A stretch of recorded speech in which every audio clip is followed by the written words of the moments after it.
Hey up guys, it's Ricky. In today's lesson, what we're going to do is we're going to tackle two things that every musician should know, and that is the structure of the major scale, because the major scale informs us of the scales we have to play, and it's really the master scale that kind of defines all other scales. And the second thing that you need to know, once you turn that scale into chords, then what you need to know is the tonality of those chords, whether they are major, minor or diminished. In this lesson I'm going to show you those two things, but I'm also going to apply them to the L7 key grid. If you haven't seen that video, I'll put a link to that in the end. In the meantime, here's Joy. She's digging. Let's just get on with the lesson, shall we? So what I'm going to do is I'm going to do this in a couple of keys, or maybe 3 keys, because I think that makes a bit more sense. I'll do it in a flat key and I'll do it in a sharp key so you can see what's going on there. And there's a few things here that I want you to commit to memory. If you commit these things to memory, then you will always know what you are doing. So let's have a look at 2 things that you need to commit to memory first. So what the first thing we need to do is we need to commit to memory the distance between each of these notes here. So you can see here we've got C, D, E, F, G, A, B, C. We've got an octave of notes here because we're going from C to C. Now what we want to do is we want to know the distance between each of these notes, between C and D, D and E, E and F, F and G, etc.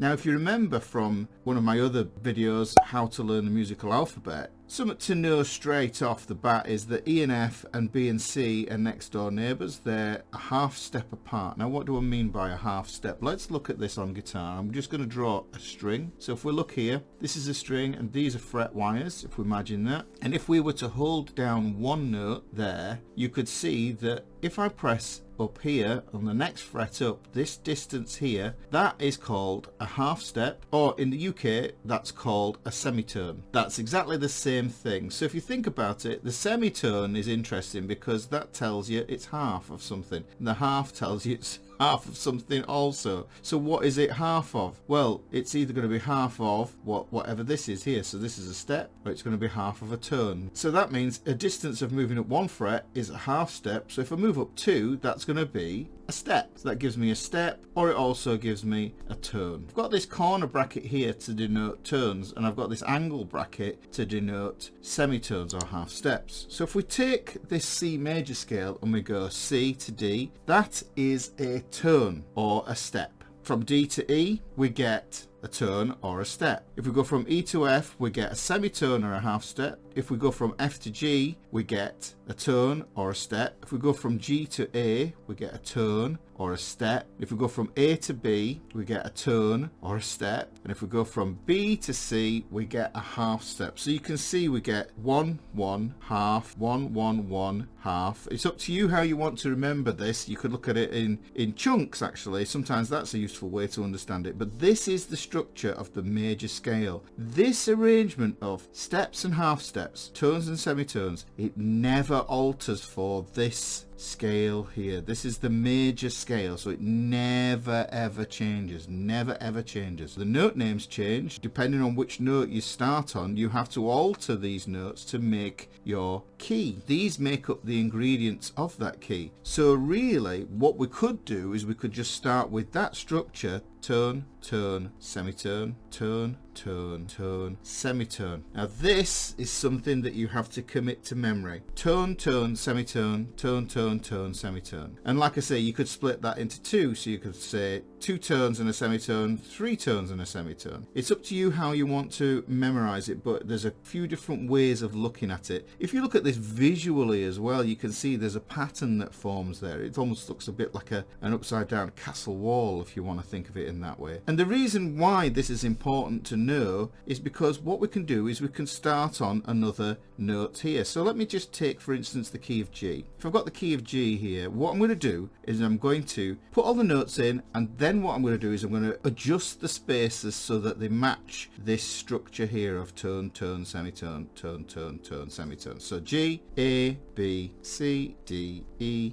F, G. Let's just get that out of the way so that we know what we're doing. And what we could do is we can relate this to the guitar. So if we look on one of the strings, let's look at this one. So G to A, well, that's 2 frets. Remember, a tone was 2 frets. So I'm not going to put that there, 2 frets, and that's 1 fret.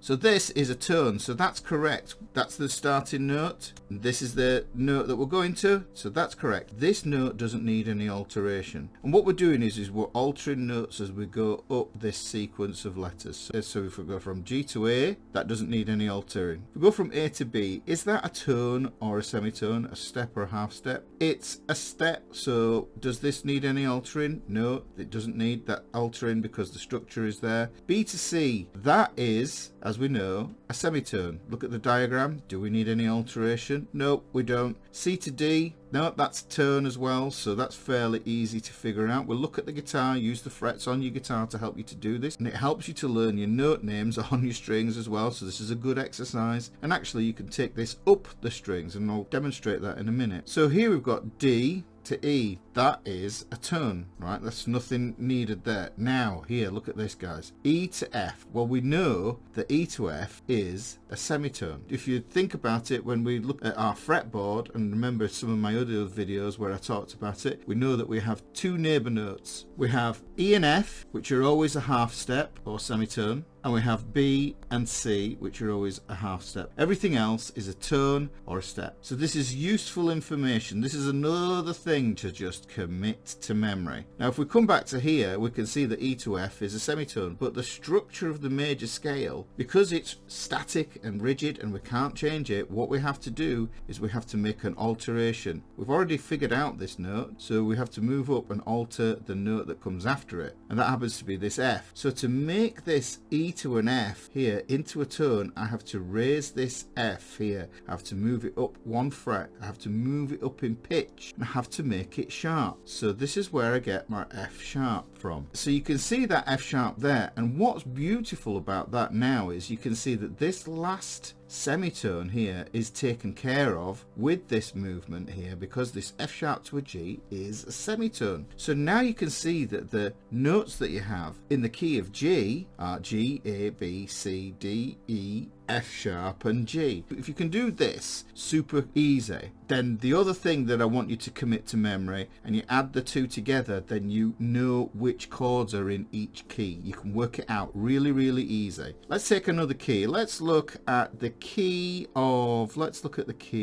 I'm particularly fond of the key of B flat, so I'm going to draw out my structure. There's a PDF down below, guys. I'll put some notes in there for you to be able to do this as well. Practice writing these out. Okay, so you can see we've got tone, tone, semitone, tone, tone, tone, semitone. Or in US, we've got step, step, half step, step, step, step, half step. I said I liked B flat at the minute, but what I'm going to do, I'm not going to start adding everything up and trying to figure it all out right now. I'm just going to write out the letters. It's far easier, because if you start here and you start thinking, oh, okay, right, okay, it's B flat, what's up a tone, and oh no, it's nonsense. Right, okay, so look, B to C, C to D, right, D, E, F, G, A, B. So we've got that there. This is the key of B flat. So let's have a look. Let's start. First thing we need to do is make sure we alter that B so that it is B flat, because this is the root note. This is the tonic. This is the note that gives this major scale its name. So it's a B flat major, G major, C major. So if we go from there, from B flat to C, well, the cool thing is we know that we need a tone. Yeah, so we need a tone there. We go B and C is a half step. So actually we've made this wider, because what's happened is B flat is 1 fret lower than a B. Because that's the case, that it's not B and C. It's not a half step, it's a whole step. Yeah, so it's 2 frets. That works. So this B flat to C is fine. We don't need to alter anything. C to D, let's look at the fretboard, let's look at the guitar strings, let's have a look. C to D, yep, that tallies, that's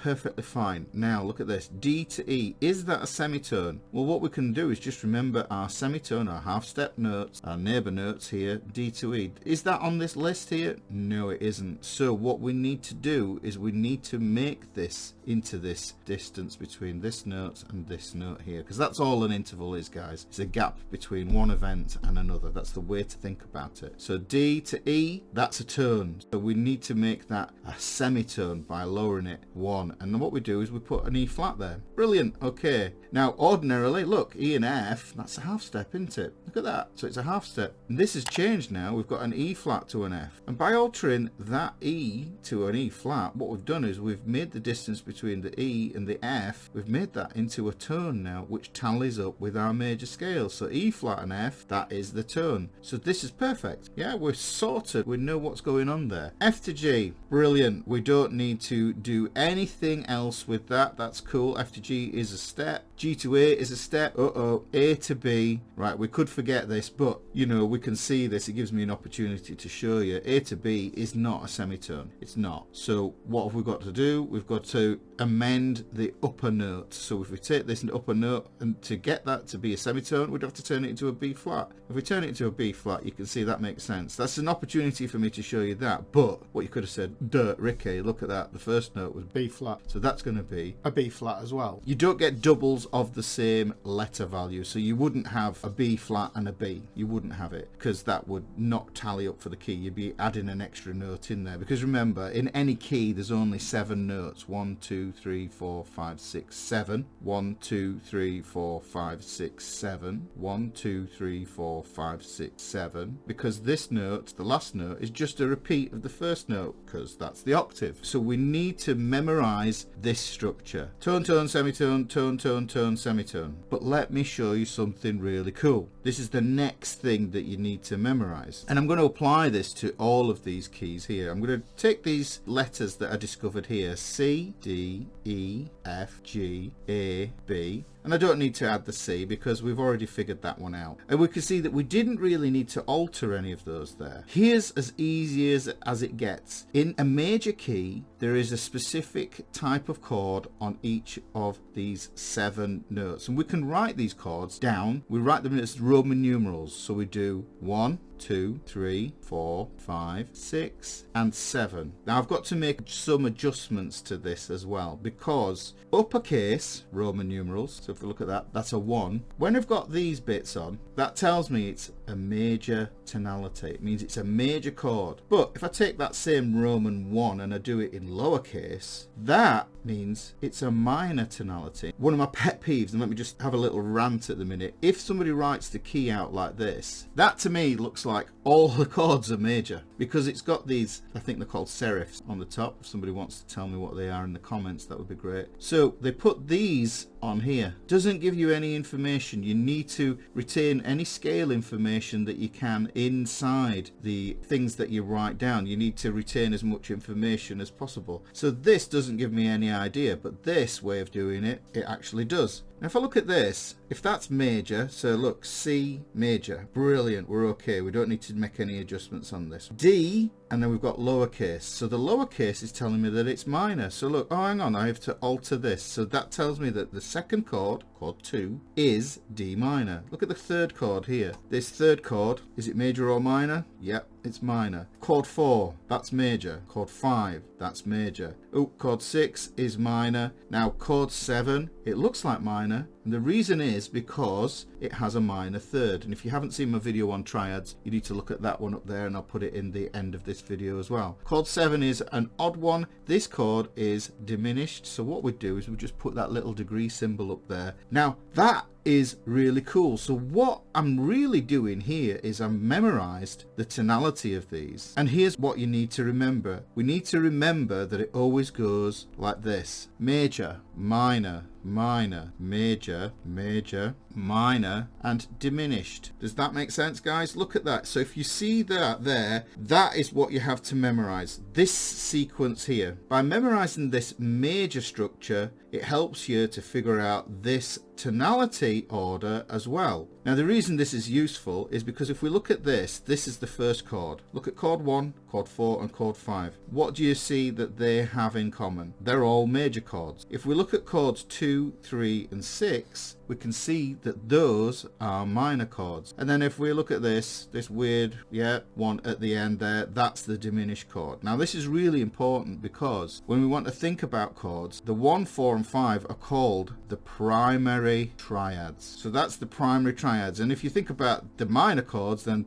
if they're the primary triads, these guys are going to be called the secondary triads. Now primary, we think about it, it means those guys are the most important chords in the key, and the reason is because of something called cadences. Now cadences, the word cadence means to fall. So if you think about it, if I go from 5 to 1, I'm going from a G to a C chord, this is called a perfect cadence. It's perfect cadence. And this is the chord change that sounds like you have finished. So really, a 5-1 cadence sounds like a musical full stop in English, or you guys call it a period. So when you've written your sentence and you go boom, that's it, last dot, that says the finish, or if you're French, fin, you'll put that there. That is called a perfect cadence. Going from chord 4 to chord 1, this is an interesting cadence. F to C, this is called a plagal cadence, and this is also known as the Amen cadence, because if you listen to how this sounds, then what you get is a churchy religious music sounding full stop. So it's an Amen full stop. So this is why we need to know about these primary triads. That's a reason for that. I didn't expect to go off on that tangent there, but because we know that, let's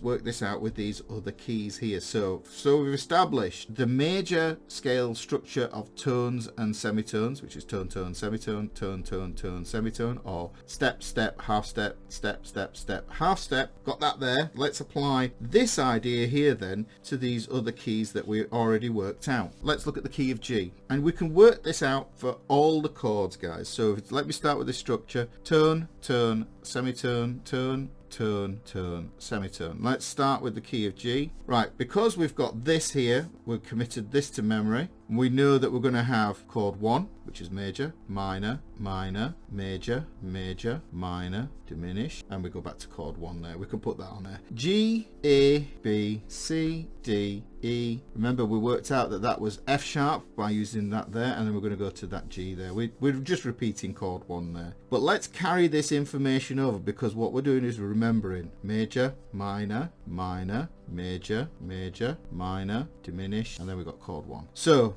chord 1 of G major is G. We don't need to alter it. Let's look at this. This is chord 2. We've got an A there, but what we have to do is we have to amend it with this alteration here. This tells us that this chord is A minor. Here we've got a minor, so let's add that to that B there. That gives us B minor. This is going to tell us where the difficult chords are for guitar as well, because your B minor, that's a bar chord or not. See my cheat video on that. So C major, no alteration needed. D major, no alteration needed. Oh, hang on, let's have a look at this. So chord 6 is a minor, E minor, and then in this one, F sharp is diminished. So that gives me all the chords that I need to know in my key. How cool is that? So I've got G, here's C and D, there's my primary triads. A minor, B minor, E minor, those are my secondary triads. And then I've got this strange chord at the end. And this is always the same structure, guys, for all the keys. It always goes major, minor, minor, major, major, minor, diminished. Memorize it. That's the thing you have to memorize. Learn it. Just keep on saying it. Breaking it up into chunks, if that helps you. If you want to remember that 1, 4 and 5 are majors, 2, 3 and 6 are always minors, then that's another way of doing it and thinking about it. There's more than one way into a house sometimes. There's a front door and a back door. There's the chimney, there's the window. However you get inside, it doesn't matter.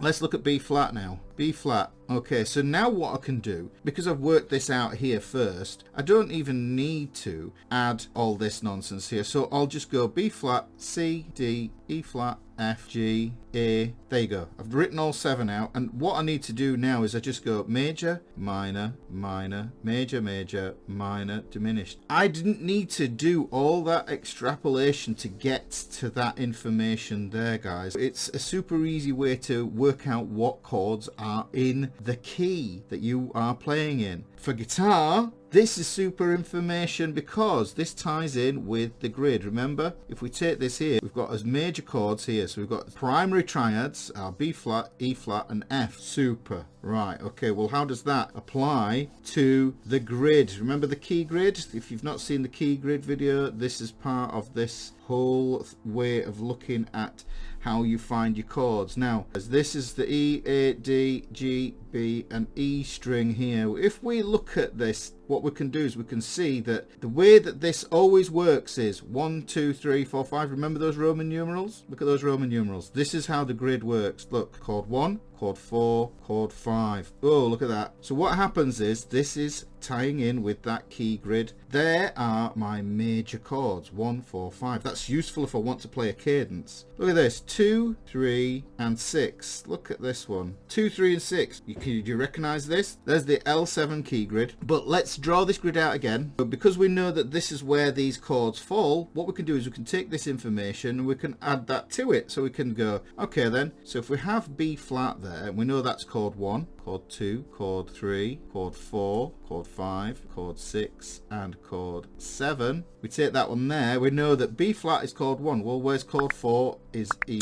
here. There's my major chord, and there's my other one. So that lives within that 7 shape in the L7 grid. And then we've got C minor, which is here. So we're going to put C minor there. We've got D minor. And then what happens is we get G minor over here. Look at that. Superb. Nice and easy. Nice and easy. And you know which chords you've got. You can name those chords by taking that grid and putting it over there. But you need to know what key you are in. There's a couple of ways of working this out. If you use the major scale structure to help you, that's wonderful. You can also use key signatures and put in those sharps in after the fact to help you as well. And I think that's probably going to be another video. But hopefully, guys, this makes sense and you can see how you can use this key grid to help you to play all the chords in the key that you are playing in. No cycle of fifths needed. We don't need that, guys. We want to play it on the guitar. You need to be able to apply it to your fretboard, and this is how you apply this stuff to your fretboard. So this is in any key. Remember, this is the transposable idea, but this is specific to the key of B flat. That's always chord 1 because there's the tonic. That's the chord of your key. If you got some value from this lesson, make sure you hit that subscribe, wallop the like, and I will see you in another video very, very soon. Take care. Hit subscribe for more guitar tips.